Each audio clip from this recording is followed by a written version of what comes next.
feel for Nate and his family. I mean, of all the surgeries, and then not to get the desired result, that must be tough. Obviously, your anatomical situation has had a profound effect on your life, right? Yes, it has. When did you first know that there was something going on? When I was 12, I noticed that I had a breast bud, like a knot underneath my breast on my left side, but it was only on my left side, which was strange. And then what happened? Left breast started growing, and then the right one still just never caught up. Any issues with high school at that time? Yeah, in gym class, I would go hide in the showers to change because that was at the time where you could start being able to tell that, you know, the left side is coming in, but the right side's still not doing anything. High school was difficult. Hiding my breasts was hard to do. I had to quit the swim team, or I felt I needed to, because I couldn't hide. At least with everyday clothing, there was ways of me hiding, but in a Speedo, you can't hide anything. On a scale of 1 to 10, how much do you think it affects your life? A 9, if Really? not 10. I mean, I don't feel comfortable to go out and hang out with friends all the time. I don't feel comfortable to be in social settings. My first boyfriend, I just told him about it, and he went and told a lot of his friends, and then went and told people, so everybody knew. I definitely think I would have done so much more if I would just been like every other girl my age, but I don't feel like I am. I feel like, you know, I have that, and it holds me back a lot. What was the first thing you saw in the mirror that changed about your nose? It was just like smushing. It was collapsing. Settle nose. Yeah. That must, could you imagine? Essentially, with a severe case of Wegener's, all the cartilage in your nose falls apart because there's no blood supply to that area. My ENT referred me out to a plastic surgeon.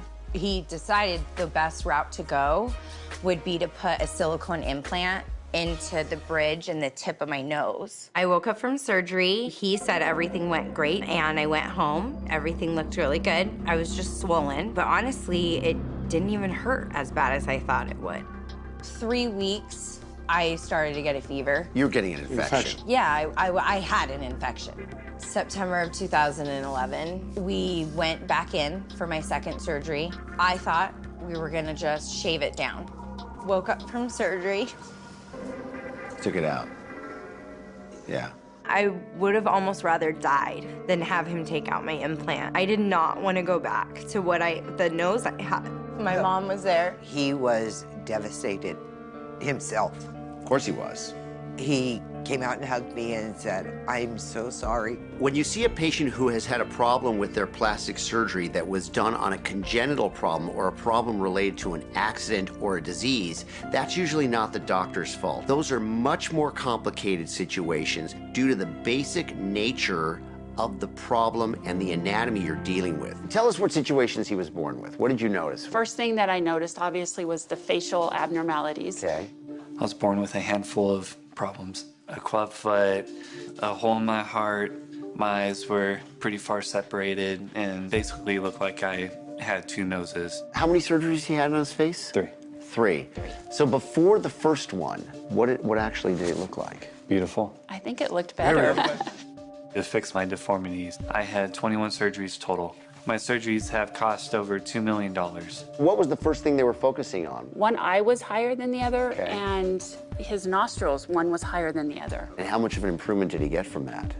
It didn't look like they had done anything. What was the next surgery he had on the face? Rhinoplasty at 10, and then my other facial reconstruction at 15. What was that? Tell us about that facial reconstruction. That one was just mainly to improve my nose once again. Once it was done healing, I once again wasn't really pleased with it. I feel for Nate and his family.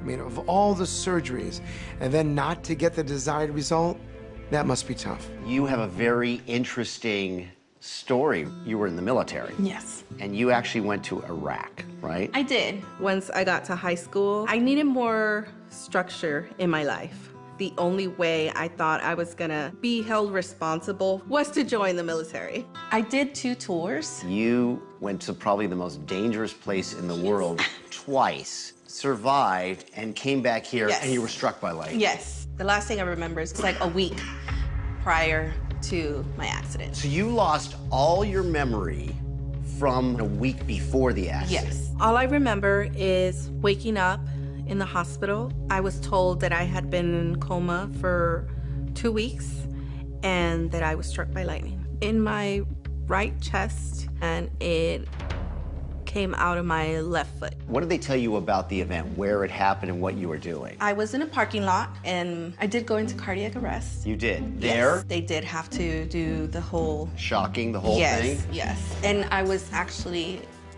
burning up in flames. Really? So someone had to put me out. So your clothes caught fire? My clothes caught fire. I had 28% body burns from 1st to 3rd degree burns. And I needed skin grafting. What's going on with you now, and what are your goals? I had a underwire bra. All right. So the wire was actually burned into my skin. So they had to remove it. When they cut the skin off, it obviously made one side bigger than the other. When I look at my chest now, I feel deformed. So it must have been quite a shock when Addie was born, your beautiful baby, and they suddenly scooped her away, right? She was pretty. Right? She's still pretty. Oh, yeah, gorgeous. But they scooped her away, and what happened? They told me it was like a Siamese twin. Right. But I never got to see it. They always kept it wrapped.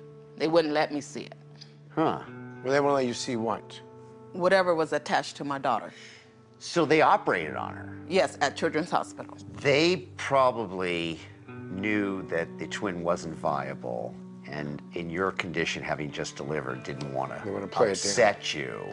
And so just wanted to kind of probably cover it and take care of it. Do you have any connection or thoughts about having had a twin? Well, as a child, I used to sit in a room and have a conversation with myself. As a kid, knowing that I had a twin, but I never got to meet her, I felt a little incomplete. But as I grew older, I was able to come to terms with it. So she had the surgery, and then you got her back, and you knew she had now a deformity, sort of, right? What was it like as she was growing up with this situation back there for you guys? Like, she didn't really complain until she got a teenager. And teenagers are bullies. Yes. Did you get bullied? When I dressed out for PE, the girls knew it. They noticed it. And what happened? They started teasing me and calling me, you know, hurtful names. The reason why I'm so shy is because the bullying caused me to isolate myself from everyone. I didn't want to get hurt no more. Serena and Ronnie have a lot of faith in us. And what we need to do now is give her a really good, thorough exam to figure out really what this is and if we can help her. Alrighty. So we want to do, Dr. Dubrow and I, basically put some gloves on and feel around. Okay. Can you open your mouth for us? Do you bite, like when you chewing, you bite on that tissue, don't you? Look, she's scarring her upper gingival. Oh, well, it goes all the way up to her infraorbital rim.